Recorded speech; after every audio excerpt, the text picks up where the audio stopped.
You think buying Bitcoin is the hard part. That's just the beginning. The real challenge, and honestly, the real secret to wealth, is just holding on to it. So today, let's dive right into the high-stakes world of protecting your digital gold. I mean, this quote, it just nails it, right? Think about it. Nobody can force you to sign over your house or your stocks right then and there. But Bitcoin? Totally different story. It's a digital bearer asset, which is a fancy way of saying it's like digital cash or a gold bar you hold in your hand.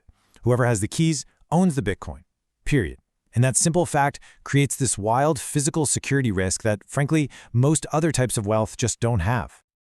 And that, well, that's the million-dollar question, isn't it? Or maybe the multi-million-dollar question. If someone can force you to give up your private keys, poof, your digital wealth is just gone in an instant.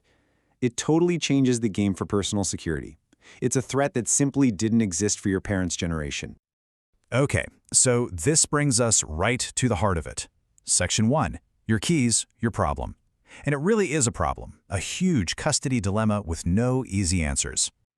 All right, so here's the fundamental trade-off that pretty much every single Bitcoin holder has to wrestle with. On one hand, you've got self-custody, total control, right? But that also means total responsibility. You are the single point of failure. On the other hand, you can leave it on an exchange. Super easy, very convenient, but you have zero real control. Now the exchange is the single point of failure. You see the pattern here. Either way, you're stuck with this massive vulnerability, a single point of failure.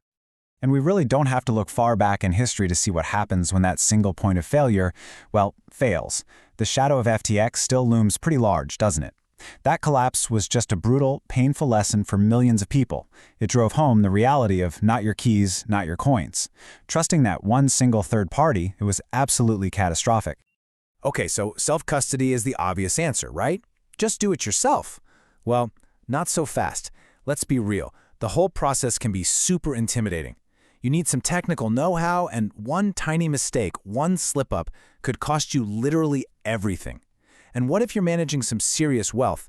The stress of being your own one-person security team is it's immense. It's just not practical for most people.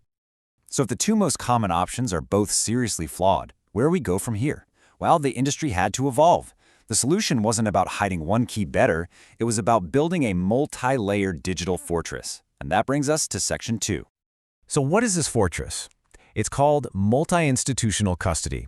Let me break that down for you. Instead of putting all your trust in one person or one company, you spread that trust. You distribute control among multiple, completely independent groups. And the reason you do this? It's to solve the exact problem we've been talking about this whole time. You get rid of that dreaded single point of failure. Here's a really simple way to picture this. Think of your Bitcoin like treasure locked inside a digital chest. But this chest doesn't have one lock, it has three. And to open it, you need 3 different keys. So you give key A to Guardian A, you give key B to Guardian B, and key C to Guardian C. Now, no single one of them can be bribed or hacked or forced to open that chest alone. It's impossible.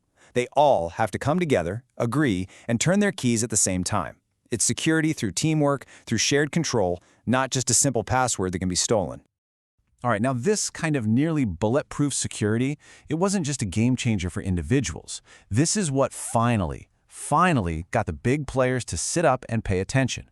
We're talking about the institutions, which leads us to Section 3, why institutions are watching. You have to understand, for a major corporation or a pension fund, the idea of just writing down 12 words on a piece of paper is, well, it's not a serious security plan. It's a non-starter. But this new model, this multi-institution setup, this is something they can work with. It meets their crazy strict security and compliance requirements. It massively reduces their perceived risk, which allows companies to finally feel comfortable putting Bitcoin on their balance sheets. It even opens the door for entire countries to diversify their national treasuries. This professional-grade security, it's not just a nice-to-have.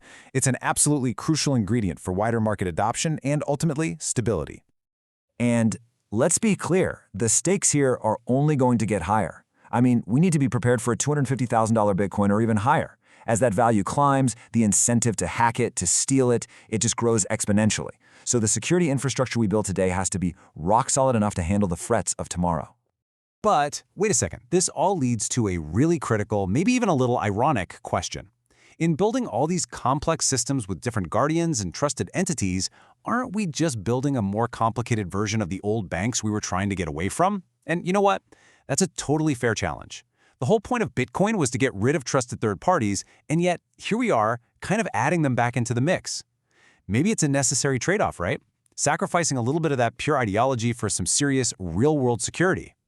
And that thought brings us neatly to our final section, the future of your Bitcoin. Because believe me, the evolution of Bitcoin security is far, far from over. Yeah, the innovation here is not slowing down one bit. We've got future technologies like Miniscript on the horizon. Think of it as a way more advanced programming language for Bitcoin. It's going to allow for these incredibly sophisticated and flexible security rules.